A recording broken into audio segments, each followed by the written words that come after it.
કે હમણાં કંટ્રોલ થઈ જશે, હમણાં કંટ્રોલ થઈ જશે. આ લોકોને મને લાગે છે કે ધીરે ધીરે ધીરે ધીરે ઝેર આપી રહ્યા છે. જ્યારે નરેન્દ્રભાઈ મોદી જ્યારે સત્તા ઉપર આવ્યા ત્યારે પેટ્રોલ ડીઝલના અંદાજે લગભગ 62 રૂપિયાની આસપાસ ભાવ ચાલતા હતા. અત્યારે સોદીએ ફટકારી દીધી. જે પેટ્રોલ ડીઝલ અને જે 1 રૂપિયા ડોલર પણ લગભગ 60-62 હતું.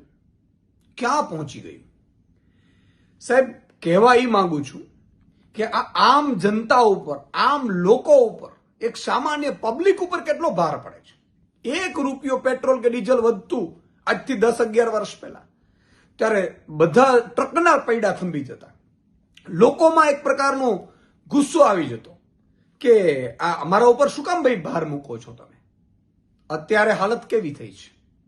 અત્યારે 7-8 રૂપિયા વધે છે.